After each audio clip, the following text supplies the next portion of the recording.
Welcome to the Real Estate Show on WGBF AM with your host, Charlie Butler. This is where you'll learn to sell your home quickly and for more money.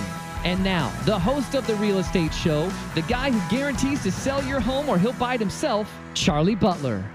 Good morning, Tri-State.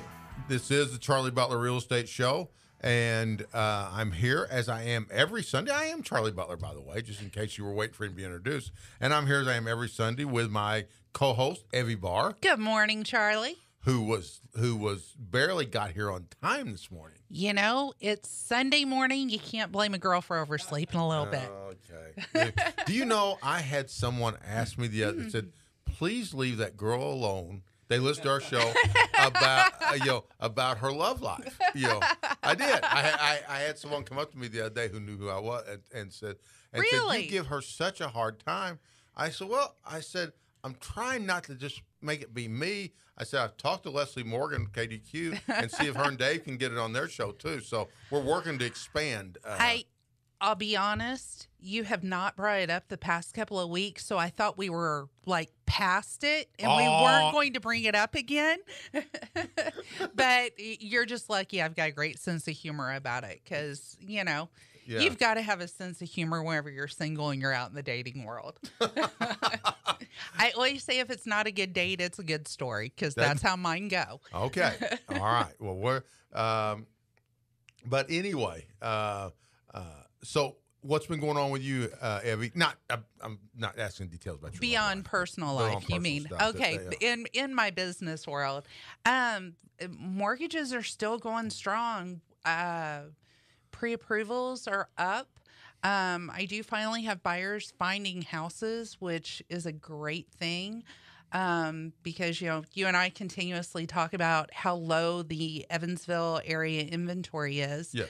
I'm hoping with spring that more houses will come on the market and, I'll have even more buyers finding homes. But, pre-approvals are going strong. So what are you seeing in the market? I'm seeing, I am seeing an uptick in listings. That has been, and by the way, before I get into that, I may have her jump in on this here. We've got Stacy Stevens with us this morning.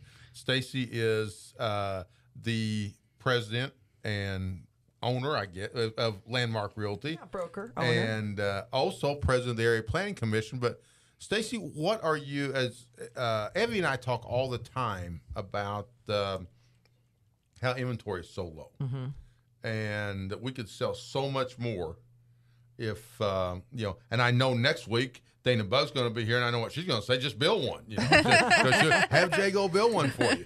But what are you seeing out there now, Stacey? Well, I think you're right. I think that it is, we know that it's a seller's market, but in certain price ranges, some price ranges, that's not the case. But I've done this for a long time, so you start to see a pattern, and the pattern is that spring is the time. So what you're saying, Evie, is so true. More and more houses are coming on, and I've told people, don't be discouraged. Just keep your eye out because they're coming on. Just like the flowers pop up, the houses pop up. So that's what I would say. And those who put their house on now while the buyers are out, they're the ones who are going to win. Get that buyer. And if they price them right and they have them looking good, those are going to sell. The ones that don't, we will still see them on the market in August, September, where they're starting to reduce the prices and get them where probably their realtor told them to put them to begin with. And right now, as Stacey said, right now we do have more buyers than we do sellers.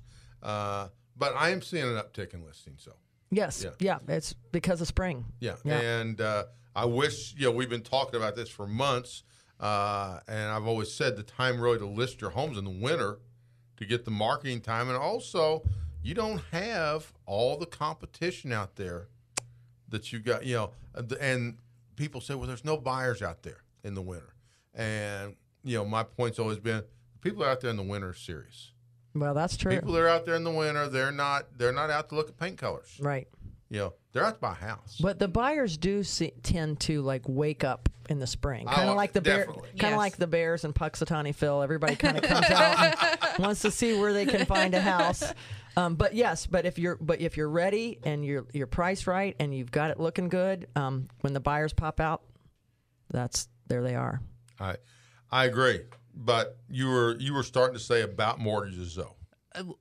well, mortgages were going strong. Actually, what I was going to ask Stacy is, I've had a couple of realtors say to me, and this can be for you too, Charlie, that they almost have sellers that are a little bit scared to put their house on the market just because they aren't sure where they're going to buy at. There's nothing out there, because the inventory is so low. Yeah. So how do you guys, what do you guys tell a seller that's telling you that? Right. Well, that just happened to me yesterday. I had an open house, and this is the crazy thing. This just goes to show you that people are out there looking. I mean, it was pouring down rain.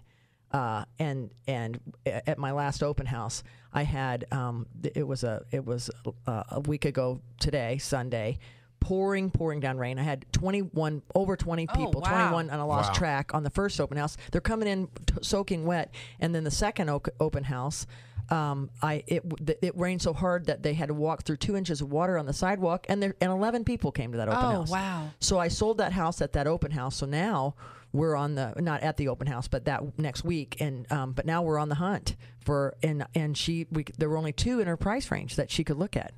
So, but she wanted to sell, so I just say, what I just said, keep looking, watch every day, something new is going to come on the market. Has she been pre-approved for her mortgage yet? Because I could help her out. Yeah, right. I mean, she has been, but if she wasn't, that was good. Now that's important too, because you better be ready when you find that house you're after. You better have your pre-approval letter in your hand. Yes, and if I have realtors that tell me they're only working with listings right now, that's always my point. As quick as the market is moving, they need to go ahead and get their sellers pre-approved and have that conversation with them, just so they are ready to go as soon as possible. Right. One of the great programs that Wirestone Mortgage has is called the Platinum Pre-Approval Program. A lot of times whenever a lender gives a pre-approval, it's based on the information that the borrower has given to them over the phone. Mm-hmm. It's not truly going through the documentation. With the Platinum Pre-Approval Program, we can go ahead and gather the documentation, send it to the underwriter to get approved without the borrower even having a property address.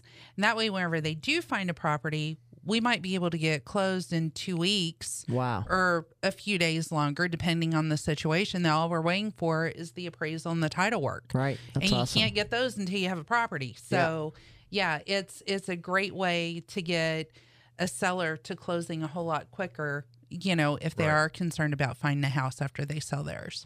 And and again, we can still, for those that are out there that are on the fence that are just keep holding off on listing their houses, give us a call, because there are so many people out there that put their house in the market in 2009, 2010, and they think my house won't sell.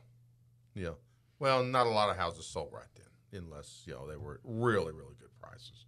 So give us a call. You can call my team at 812-430-1708. Excuse me, 812-430-1708. And Stacy, how can they get a hold of you? Oh, well, they could call me at Landmark Realty, 474-9814. All right. And for a pre-approval. Oh, for a pre-approval. Oh, there's they somebody can always I forgot. call Don't Evie leave it. Barr You show up at at the last minute, Waterstone you Mortgage. get forgotten. Don't leave Evie out. They can give me a call at 812-463-3199. And you are listening to the Charlie Butler Real Estate Show, as Evie just reminded me. I cannot remember that. We have such good guests. I get talking about that, and I forget to say it. So anyway, thank you, Evie. But again, Stacy Stevens, one of the roles that we want to talk about today with her. Stacy is president of the Area Planning Commission. I am. And it seems like you've been president for a while. I have been. I don't even remember how long. I think like 12 years. I've been on for a long time. So you survived several different political shifts there, huh? Three mayors, actually. But yeah, I honestly, it's a great use of my gifts because of my background in real estate, and God has blessed me with the ability to run a meeting. I can run a meeting. Charlie, you've seen me I know run that meetings before. So anyway, and it's just because I'm in this industry and because it's just something that I'm passionate about, and I always want to give back. I love, participating, and so I ended up there and have been there for a long time and enjoy it. I really enjoy my role there. So for those that don't know, what's the role of the Area Plan Commission? Okay, so the Area Plan Commission, we actually do two things. We consider zoning changes. So if, for example, Evie, you used an example of you have property. You want to describe that? Recently, I had someone that was looking at purchasing a property that the home was zoned, I actually believe it was agricultural. And then there were some detached buildings in the driveway that were zoned commercial because they had a very small business in one of the detached buildings. And I was asking you initially time frames on it, but, also who all touches that property to make the decision as to whether or not to convert the zoning on the property. Right. So that's a perfect example of why somebody would come to Area Plan. They need to change their zoning, for example, to get a mortgage. Yes. And in many cases in the city, there were blanket zonings where everything was manufacturing. It was all housing, and then when zoning came into existence, and I'm sorry that I wasn't as prepared, but it was probably in about the 30s, 40s. I remember. Yeah. Charlie? You and Fred Flintstone. Yeah, Charlie was there. I think he was at that meeting. I'm pretty sure.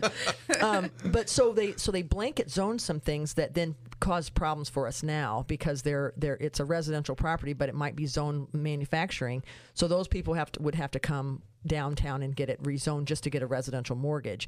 But we also do things like change it from agriculture to commercial, or we might change from a commercial zoning there's different levels of zoning depending on how heavy that commercial property or use is going to be. Right. So we change the zonings from commercial to manufacturing, or manufacturing back down to residential. So anything that happens along those lines, we are a recommending body to the county commissioners if it's in the county, or the city council if it's in the city.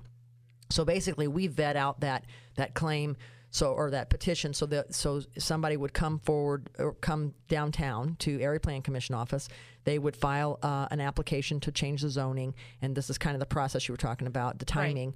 Right. Then they're required to notify their neighbors, all their abutting neighbors. They're required to put an ad in the paper announcing that this zoning proposal is taking place. And then they would come. They would be put on the agenda, and they could come, or they could hire an attorney to come. But many times people come, for example, in your scenario, somebody might come forward and say, yeah, we're trying to downzone this. And then we would say, the staff would give a report and say, this should be downzoned and we recommend this. And then we would say, do you have anything to add to the report? And then if they don't, then we consider the zoning and we vote on it. And then that's a recommendation to whichever entity it is, whether it's county commissioners or city council. And so then they vote on it, and then it's official. The other thing we do is we're the final authority on subdivisions. So anytime you're going to put a subdivision in, it has to be platted, and it has to meet the subdivision control ordinance, which is a state ordinance. So if it meets that, we have no choice but to approve it. And sometimes, and the part I didn't say is if like on any kind of zoning and subdivisions, remonstrators come down, and you might have seen some of those meetings. We've had a meeting one time that was 4 hours and 50 minutes long. Oh, wow. And that's like getting in the car and driving to Nashville and coming back and never getting out of the car, So, but people will come down and say, we don't want this subdivision. We don't want well, if it meets all of the requirements and the developer has done what he was supposed to do, we have to approve it. Wow. So, yeah. So anyway, that's part of what our role is. So zonings and subdivisions. I have another question regarding mortgages. I know whenever I was dealing with that example of a portion of the property was zoned commercial while the rest of it was agricultural, I had talked to someone in underwriting, and they said, well, is it possible to get a rebuild letter that if something were to happen to the home, get a letter from the zoning commission saying that they would rebuild it? Is that something that would have to go that doesn't have to go through the mean process at all. That's No. just contacting the area plan commission. Yeah, I think so. I think that would just depend on the case. But if it's, because that zoning, once it's changed, that's why people want to come down and remonstrate. And what we're doing a lot now is doing a use and development commitment. But if, let's just say that business Right. let's just say it was C1 on Right. that little portion, it goes with that property. So no matter how many times it gets sold, now whether you can put a mortgage on it is a different case. Yes. So it probably would have to come before us, Okay. I would bet. Okay. Unless it's something that just says, I don't know an example of that. Right. Right. But And it was because I looked at the zoning and you could clearly see where the home was not part of it. right. It was just those outbuildings were sectioned off, and I think they were C2. So Yeah. Well, and if they don't have their own, their parcel ID number, Yes. then that becomes an issue too. If Okay. somehow you could parcel ID that, then you could just rezone one part and not rezone the other part. Okay. Yeah, but most real estate attorneys can, help people figure what they need to do. Yes. Which direction to go. And then there's also Board of Zoning Appeals, which is different. It's still under area plan, but it's not. It's a whole different committee. I mean, Right. whole different commission, whole different board, I should say. There's only 7 of them, and they're the ones who deal with parking variances and somebody who wants to build a garage that's a little bit bigger than than our code allows. Right. And so they would have to go before them for a Okay. variance.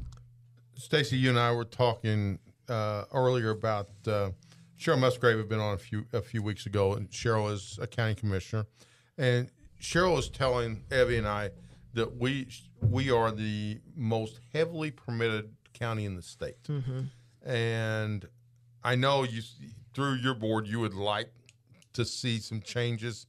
What and Cheryl, one of the things she had said, as one of the things she wanted to do as county commissioner was to help make some of those changes. What can you guys do, or what is your vision? I know to change that. Right. Well, even in the time I've been on area plan, we've done a lot to try to make it more consumer friendly. I think this new, the administration that's in now saw the value in that. I think there were a lot of people who's, whispered in his ear, "Hey, if you're gonna make a difference, try to make it easier for development, for downtown." And I'm not talking about people who, to make it easier for people to do whatever they want to do, but just make it easier for us to grow Evansville. So some of the things we've done is we've streamlined the process. We've changed a lot of the forms. We've taken out things. There are certain things that are state statutes that we have to do, like the notification. Well, I've spoken it from during area plan commission meeting. I just feel like that's that's hard.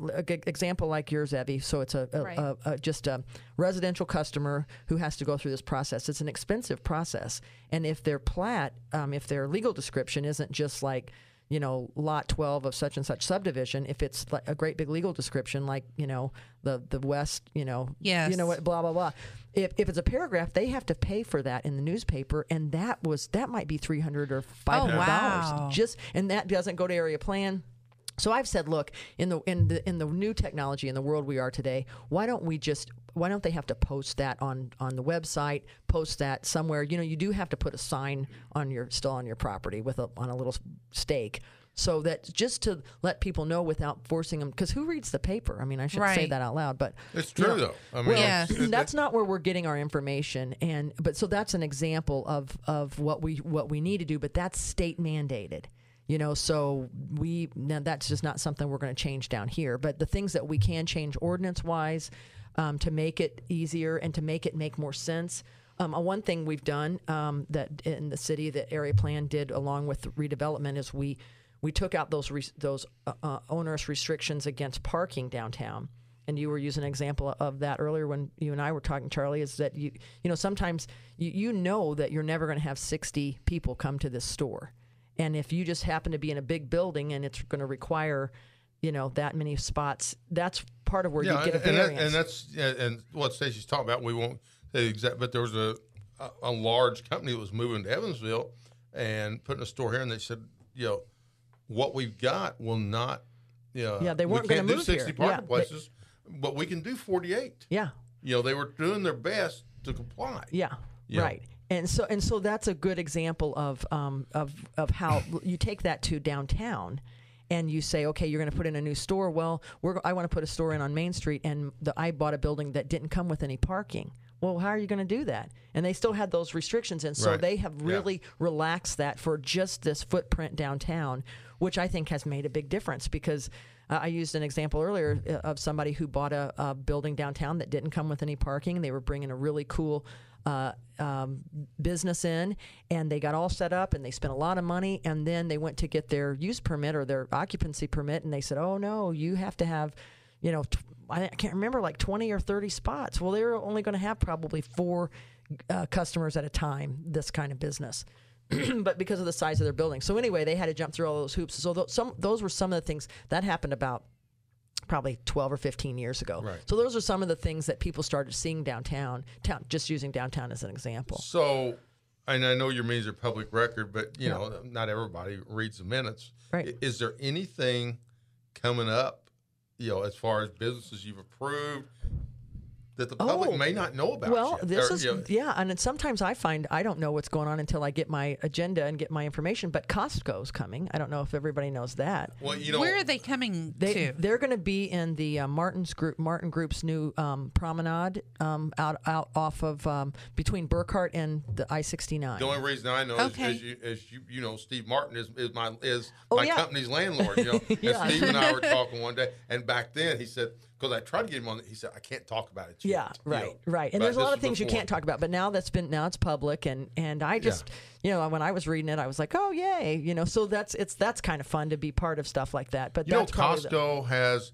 I was reading the other day, has the highest brand loyalty of any retailer in the country. Well, if you know anybody who lives in a city that has Costco, that's all they talk about. Oh, we went down to Costco. We're going to go to Costco. We're going to have lunch at Costco. Oh, we got this at Costco. Yeah. Nobody talks about Sam's like they talk about Costco. They don't. Yeah, and I like Sam's. So I don't say anything ugly about Sam's. Yeah, I do too.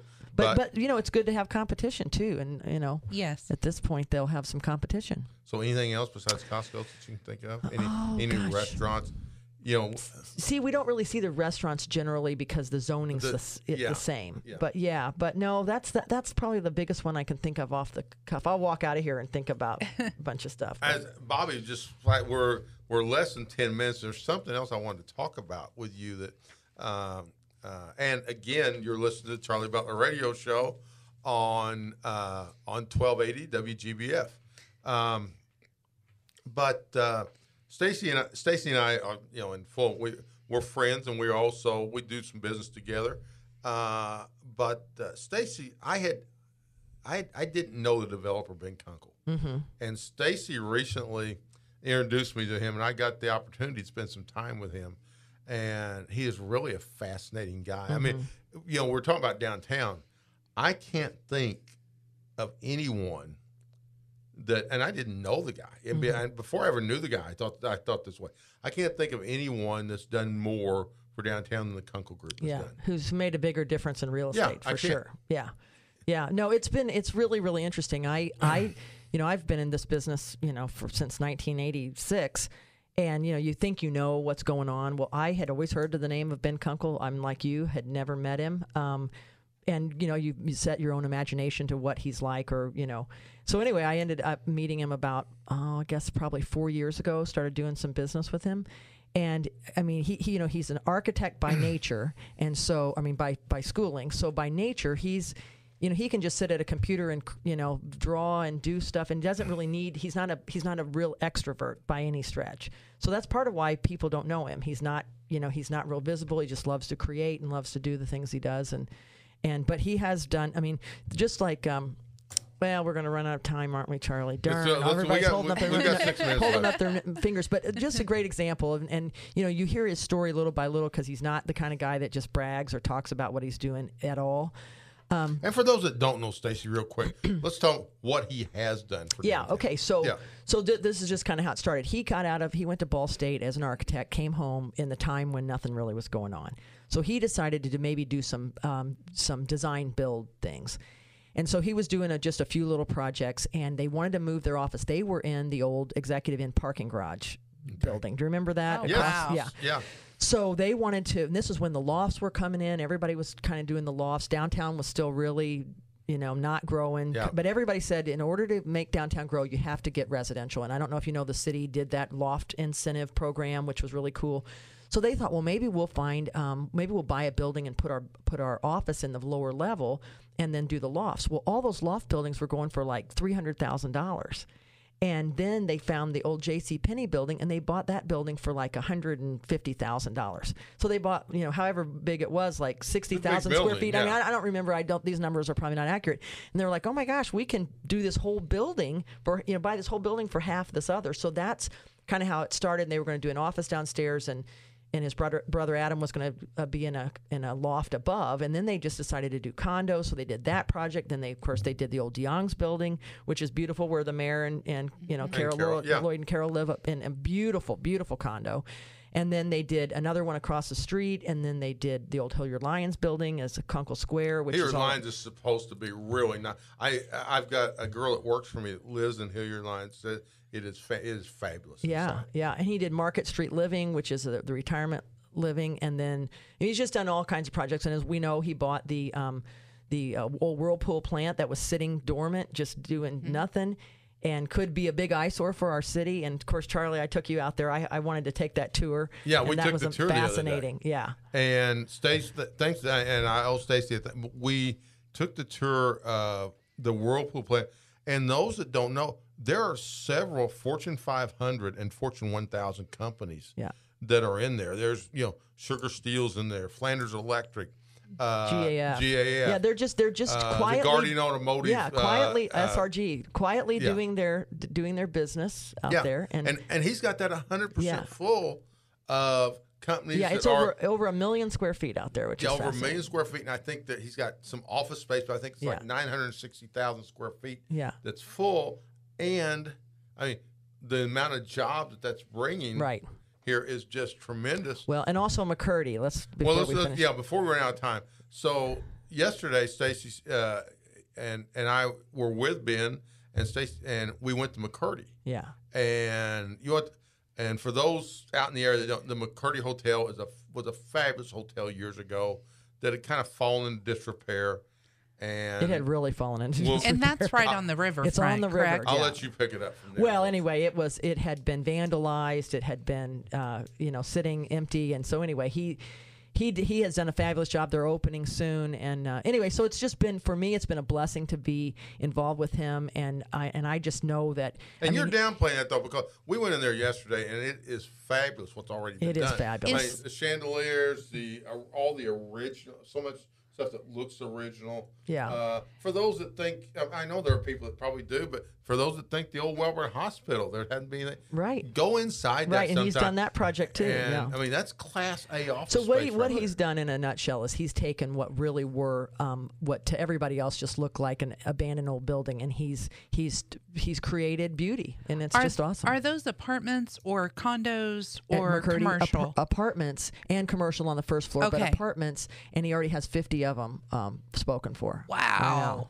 Yeah. He's got 50 spoken for. Also, Krista Lockyer is moving her new law firm in there. Yeah. Okay. Tucker Publishing is moving. Tucker Publishing's moving in there, but as we were talking to him yesterday, he's already got 50 pre-leased, and they're not done yet. Yeah, and they're beautiful. Those apartments are granite and stainless, and I mean, just fabulous. Gorgeous. It's great for Evansville. So it's we're just great under for a minute Evansville. to go. Anything you want to say? Wrap No, up thank here? you. This was fun. No, Yeah. I just well, the only thing I'd say is if you don't know Ben Kunkel, you should. If you do know him, you should thank him for what he's done. I want to try and get him to come on. Yeah, We'll have to try. might. Let's try to get him to come on. I think that'd we'll be need fun. to have Stacy back though, because I think we could keep her talking for at least This another was- I love 30 to minutes. Yeah, talk. we had to do longer. this way too fast. So will you come back, Stacey? Oh, sure. Okay. I'll come back with you. All guys. right. Well, Thank you. Evie, how can I get in touch with you?